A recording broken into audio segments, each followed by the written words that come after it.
सामरिक्रम general retired GD Bakshi, जिसे आपने बेशतर मौके पर गुस्से में चीखते चलाते दूसरों को डांटते हुए देखा होगा, लेकिन आज की इस वीडियो में आपको इसी जीडी बख्शी को मिन्नतें करता, रिक्वेस्टें करता दिखाएंगे। जनरल रिटायर्ड जीडी बख्शी, जो कि अपने गुस्से, अपने बड़बोलेपन और पाकिस्तान के खिलाफ हर्जा सराई करने की वजह से मशहूर है, लेकिन अब इस बार ऐसा फंसा है कि मिन्नतें तरले करने पर मजबूर हो चुका है। वजह जानकर आपको जीडी बख्शी और भारत के हिंदू गुमाश्तों पर गुस्सा भी आएगा कि जब मुसलमानों की बारी आती है तो ऐसे ही जीडी बख्शी को बिठाकर मुसलमानों के खिलाफ हर्जा सराई की जाती है, मुसलमानों को हिजरत करके पाकिस्तान चले जाने तक के ताने दिए जाते हैं। लेकिन अब जब बात हिंदुओं की आई है तो यही जीडी बख्शी कैसे हाथ जोड़कर उनसे मिन्नतें करता दिखाई देता है और गलत काम से रोकने की कोशिश कर रहा है। अग्निपथ योजना स्कीम के खिलाफ जिस तरह भारत की यूथ, जो कि अफवाज में सिलेक्ट हो चुके हैं, वो मैदान पर है, सड़कें उन्होंने ब्लॉक कर रखी हैं, सैकड़ों की तादाद में अब तक की ट्रेनें वो जला चुके हैं, लेकिन मिजाल है कि नरेंद्र मोदी सरकार की तरफ से उन पर एक डंडा भी चलाया गया हो। पुलिस को ये वाज़ेह अहकामात है कि इन लोगों के साथ सख्ती से नहीं निपटना, जबकि दूसरी तरफ मुसलमान जो पुरअमन एहतजाज कर रहे थे, इस जुम्मे को भी और इससे पिछले जुम्मे को भी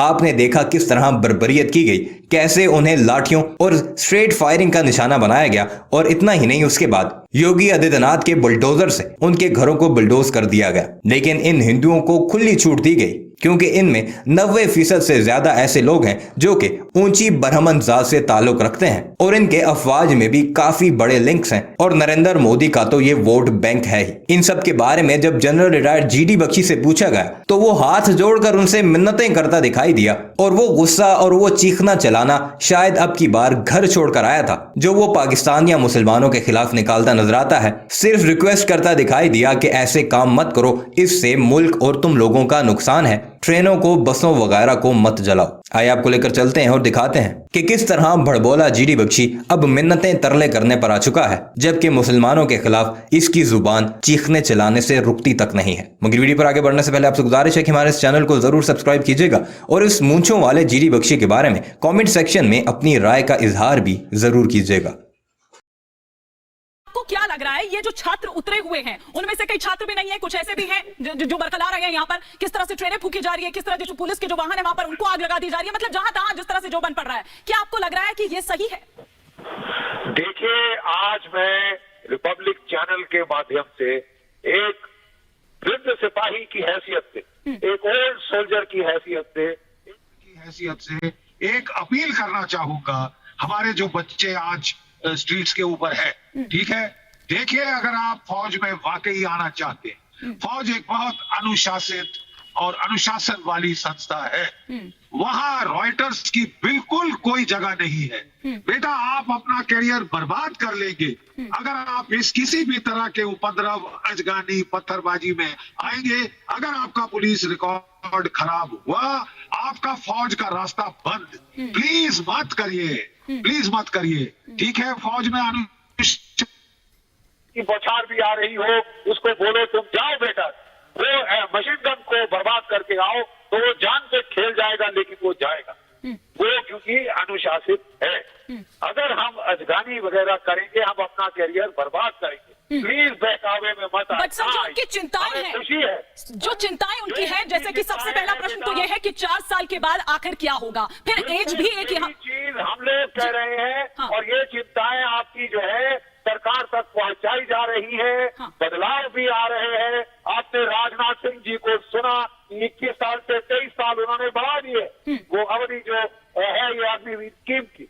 तो अभी ये नई स्कीम है, ये तकरीबन इसका थोड़ी कई मानों में ट्रायल हो रहा है और जो सुझाव वगैरह दुनिया जनता जनार्दन से आएंगे, उसके मुताबिक जो भी इसमें चेंजेस हैं वो किए जा रहे हैं, करे जाएंगे। हाँ। लेकिन जो इसमें कुछ अच्छी बातें भी हैं, इसमें कुछ खामियां भी हैं। हम लोग खुद जो पुराने रिटायर्ड सैनिक हैं वो अवगत करा रहे हैं, जो सेना में है और जो सरकार में है, उनको इस चीजों से एक सिस्टम है इस देश में जिसपे हम चल रहे हैं। लेकिन ट्रेन जलाना, बसों को जलाना कोई इसका सोल्यूशन नहीं है। वो तो आप जो है, जो उपद्रवी तत्व है, हाँ, उनके बहकावे में आकर मत करिए। अपना फ्यूचर, खासकर जो बच्चे फौज में आना चाहते हैं, हाँ, मुझे बड़ी खुशी है आज कि इतने अवधेश जी भी कुछ रिएक्ट करना चाह रहे हैं। मैं लौटूंगी अवधेश जी के पास, लेकिन चूंकि उनका ऑडियो बार बार जा रहा है, मैं आपसे ये भी समझना चाह रही हूँ मेजर जनरल जीडी बख्शी, क्योंकि ये भी कहा जा रहा है कि कहीं इससे डाइल्यूशन तो नहीं हो जाएगा। आप ये भी देखिए, क्योंकि देखिए भारतीय सेना जो है वो कोई ट्रेनिंग इंस्टीट्यूट तो है नहीं, सरहद पर किस तरह से ये देश की रक्षा के लिए ये है।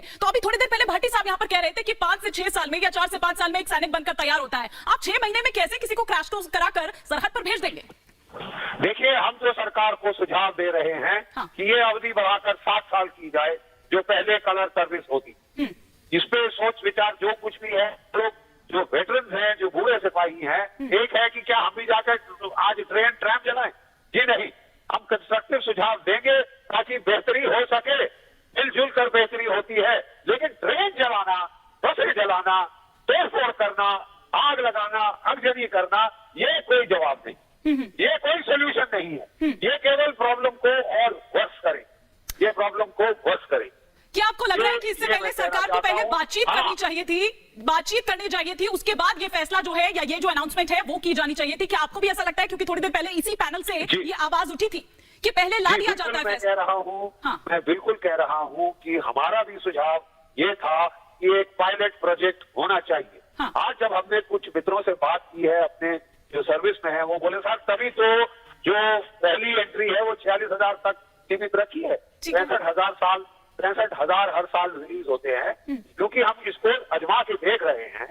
इसको अगर पायलट स्क्रीन का नाम ना भी दिया जाए तो आजमाइश तो हो रही है ना इसकी। और जो इसमें प्रॉब्लम्स आएंगी, हमको आश्वासन दिया है हमारे साथियों ने जो कि अभी इस पे काम कर रहे हैं सर्विस में, कि वो ट्वीक हो जाएंगे। लेकिन इसके नाम पे ट्रेन जलाई जाए, इसके नाम पे बसें जलाई जाए, इसके नाम से तोड़फोड़ की, तो वो तो आपका करियर खराब कर देगी ना फौज में। ये प्लीज मेरी बच्चों को अपील है।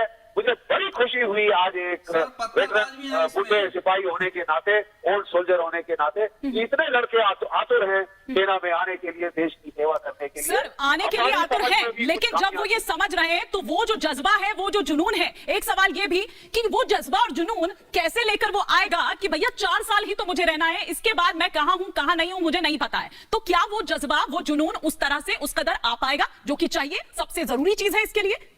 तभी हमारी हाथ जोड़कर सरकार को विनती है कि ये 7 साल के लिए बढ़ा दिया जाए, कंसिडर किया जाए, जो कि पहले कलर सर्विस होती थी। 7 साल में जो बच्चा है जो आता है फौज के अंदर, वो पूरा एनकल्चर हो जाएगा, यूनिट के साथ इंटीग्रेट हो जाएगा, अपना काम सीख जाएगा और फिर वो लेकिन सर